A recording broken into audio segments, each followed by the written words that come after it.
As promised, we are back in beautiful western Arizona and are currently en route to the Parker Desert Bar, also known as the Nellie E Saloon. However, this isn't any ordinary bar. This is the most remote bar in Arizona and is built completely off the grid with an on-site well, solar panels, batteries, and is made almost entirely out of recycled materials. Some brief history. The bar is located in the Buckskin Mountains down a 5-mile dirt road from Highway 95 on an old copper and gold mining claim named Nellie E. The man behind it, Ken Coughlin, acquired the land in 1975, and 8 years later, in 1983, a temporary 3-sided structure called the Desert Bar was opened to the public. That was 40 years ago, and since then, he has continued improving it every year. But due to the extreme Arizona heat, it is only open on the weekends from October to April. If you are new to our channel, my name is Darren, and behind me is my dad, Kirk. We enjoy fast-paced off-roading combined with on-site history lessons. The current temperature is 87 degrees Fahrenheit. We have plenty of water and extra fuel. I do expect this trip to be 80 miles round trip with a few interesting stops along the way. If you enjoy off-road adventures with a crash course in American history, then buckle up, because this is Off-Road Destinations, and today we're headed to the Parker Desert Bar. So as we're on our way to the Desert Bar here, where we're coming from normally in Parker, we're normally really close to the Desert Bar, and it really wouldn't be that much of an adventure. So for our trip today, we actually headed north, and we are approaching the Desert Bar with a starting location from Lake Havasu City. We didn't go fully to Lake Havasu City, we pulled off of the 95, but we made the trip overall longer. So speaking of Lake Havasu, this is something you might not know. The largest freshwater fish in North America, white sturgeon, was actually stocked back in 1968. This fish can grow up to 20 feet long and weigh as much as 1,800 pounds and have a lifespan of over 100 years. They have a shark-like skeleton, scaleless skin, and bony diamond-shaped plates. To this day, no one has ever hooked a sturgeon at Lake Havasu. But good news for you, the fish have no teeth. Instead, they use a vacuum cleaning-like mouth that is capable of siphoning up food or sucking on toes. So the rock feature we have ahead is called Rovey's Needle. It's also known as Honeycomb Rock, and when we get a little bit closer, you'll see exactly why that is. Rovey, who this rock is named after, is no doubt Carl Rovey, a longtime resident of Lake Havasu City and a native Arizonian dairy farmer. Rovey was a relative of Robert Paxton McCulloch, the founder of Lake Havasu City, best known for McCulloch chainsaws and purchasing the London Bridge, which he eventually moved to Lake Havasu City.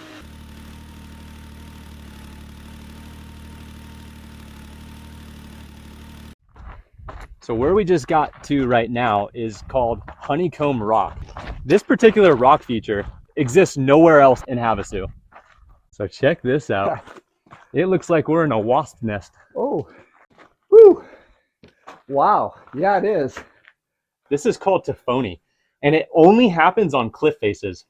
It actually happens all over the world, but this is the only known location in Lake Havasu City. What's in there? Let's go explore in here. And oops. I could. Is there any other way? Is that the only way in there? Oh my gosh, this looks crazy in here.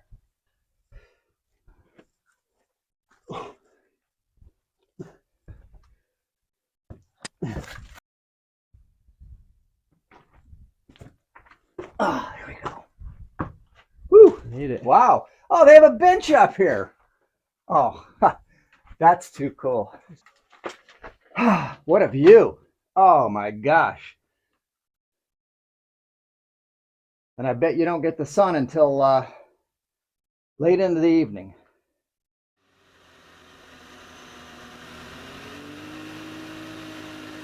The cool part about the Desert Bar too is it's the kind of location where you really want to enjoy it and share it with other people.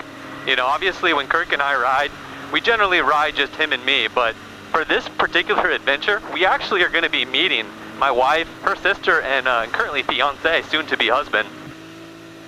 So one cool thing about the Desert Bar too is although we're making our ride a little bit more adventurous, pretty much anybody can go there. I mean, you don't even need a Jeep. You can basically have a two-wheel drive car. Be advised, there is a dirt road to get there. I don't know how muddy it would be if it was a rainy day, but generally speaking, if you wanted to head there in a normal vehicle, you can definitely make it.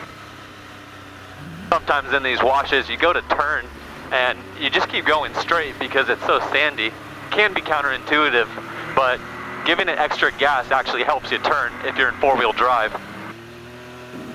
When you get these washboards, you definitely want to go a little bit quicker through them. It makes the ride a whole lot smoother. These kinds of sand washes are cool, but they're a lot more technical. They have a lot more rocks implanted in them, and if your tire hits one of those, that's how you pinch a tire. So one reason that my dad and I are such a good team is I generally take a little bit more risk, of course, being in the lead, but I also I spend a lot of time researching the trails that we do and some of the history on the places that we go. He enjoys following me and feeling comfortable that he can go over something after I go over it. But it's a two-way street. You know, he brings a lot of wisdom to our rides. You know, he has probably twice as much off-road experience as I have, and I tend to get myself in trouble sometimes, and he's always there to MacGyver me out of it. So, you know, it's very much appreciated, and Dad, if you're listening to this, I hope we can ride forever.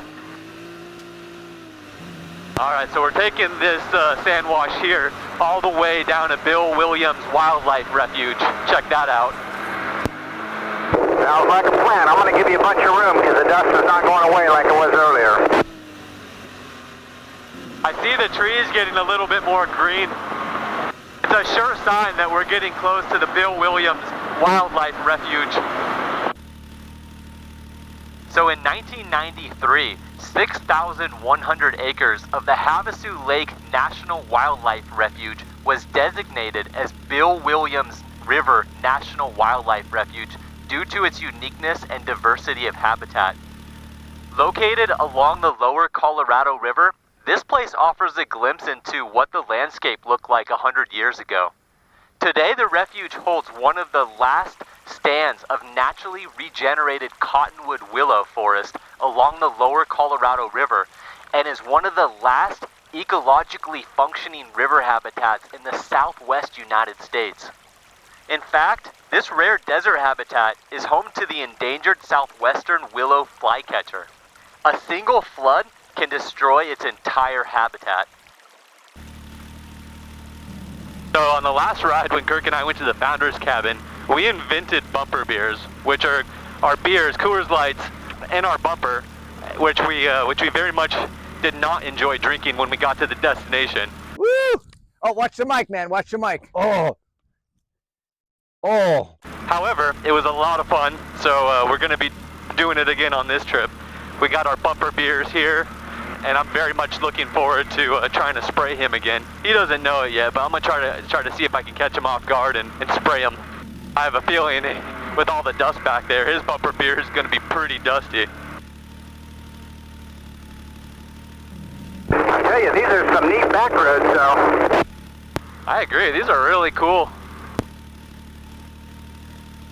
Kirk, heads up, slow down for some of these big rocks. You're going to need to crawl over them. All right, thank you. There was a big rock I just passed. I was a little bit concerned it might be a little on the big side, but it went underneath me okay. This is a rocky little trail.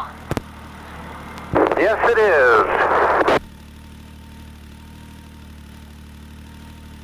All right, Kirk, we got another spot to climb here.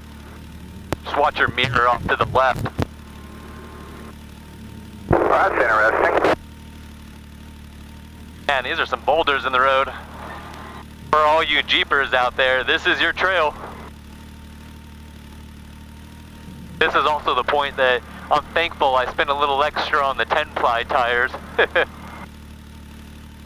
So where we are in this canyon right now, we don't have cell service. So obviously there is quite a bit of confidence going into this ride that we're going to be able to make it back. Also a big reason that you always want to ride with two people and never ride alone. Bit of a rock climb right here.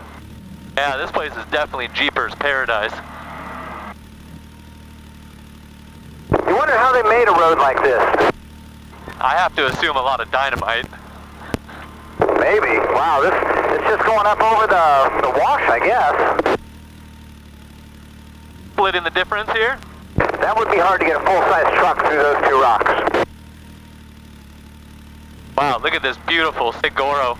That thing is probably 30 feet tall. So fun fact about these saguaros, they are only found in the Sonoran Desert. They're the largest cactus in North America, growing up to 50 feet tall and weighing over 7 tons. However, they're really slow growing and can live to be 150 to 300 years old. Believe it or not, these cactus don't grow in Texas, and there are only 30 known wild saguaros in California. And perhaps most interesting of all, saguaro's roots only go 4 to 6 inches deep and radiate out as far from the plant as the plant is tall. I can see the shadows starting to get a little longer. We're starting to lose daylight. I think we're still good for the trip, but that's something to be aware of.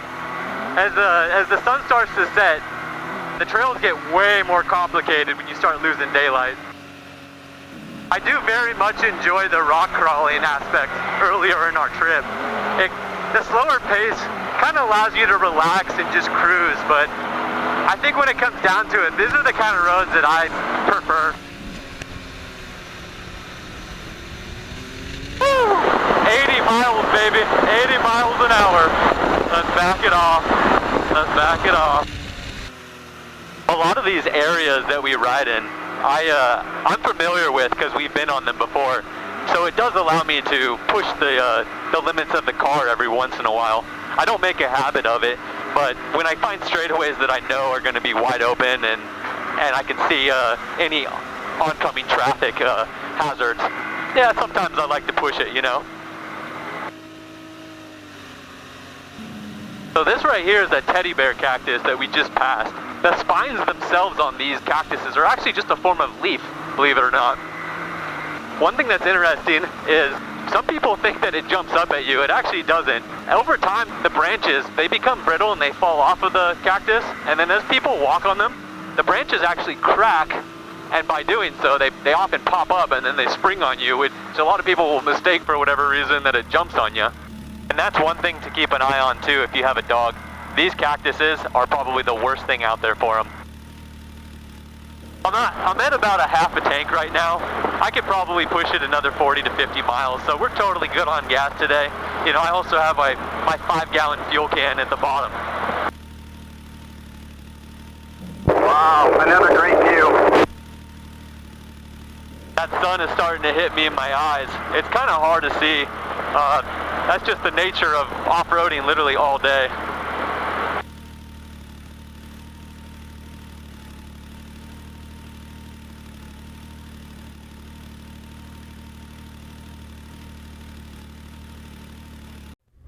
All right, Kirk, where are we? We're at the Desert Bar, Parker, Arizona. We just made it to the Desert Bar, and we're looking forward to going in and checking it out. But before we do, what are we doing? Pounding some bumper beers. Bumper beers. This is after about 100 miles on the road. 100 miles on the road. Let's do some bumper beers. All right. So let's get your bumper beer. All right.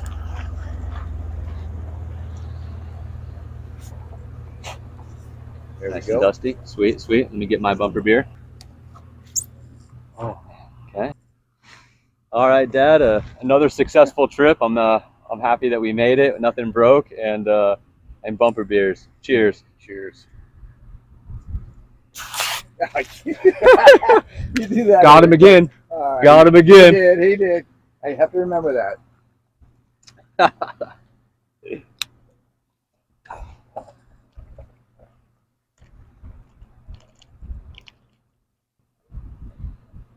Oh, that's pretty good. You're pounding it this time.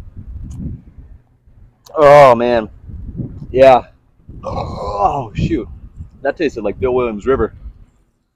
Or it might just be Coors Light, to be honest. I don't know. All foam. Oh, all foam. Oh my gosh. Half of it is on you. Yep. We did it. Let's check it out. Yep. Let's check out this place. All right. So right in the parking lot, we have this huge church. And there should be on the inside a bunch of inscriptions of all the people that donated to make this place possible. Sure enough. They don't have any services here. They don't have any church, but they do say on their website that all religions are welcome. at that. That's a beautiful steeple. Beautiful steeple. All right, we got this cool little bridge here. You walking on the bridge, Dad? Yep, walking on the bridge. Who's this beautiful lady here? Oh, look at that. Hey, beautiful lady. Have one. Oh, look at that. Cool car. They have stuff going on downstairs or not? No, nothing going on down here today. It is really early in the season, so it's expected. But when this place really gets into the winter and the spring, you get this place completely filled, and you get live bands, and it's quite the party atmosphere. Yeah, food trucks. Yep. There's the stage right there for different times of the year where they have live bands. You know what this building is right here? No. So I don't know that I recognize that. If you didn't know what this building was, it wouldn't mean a lot to you. But once you learned what this building is, yeah, this was the original Desert Bar. right there. This is it. Whoa. Yep. Maybe they still have some beers in there. Oh man, look at that. This is how the Desert Bar started right here. Wow. You have these original stools. You got served behind this little counter here. It'd be really cool if they fixed it up. Yeah. You know, and then served out here. But I'm sure they don't want to, you know, push people back here because we're basically in the back of the full Desert Bar now. Definitely. But this is the original one. Wow. So check this fire truck out. This fire truck was actually involved in building the Blue Lagoon. No way. Yeah. Wow. If you come to the Desert Bar here, you can definitely play horseshoes, looks like. Kind of a cool little area. If you want to get a apparel, Here we go. it's like they have apparel you can purchase. From the Desert Bar. Cash only though. Well, we were able to meet up with our Swedish family here. My wife, her sister, her fiance, soon-to-be husband, and we're really happy that you guys joined us on this adventure. We're gonna have maybe not a beer, but maybe some French fries, and enjoy the rest of the time at the Desert Bar. Thank you so much for watching, and have a good day. Don't forget to subscribe.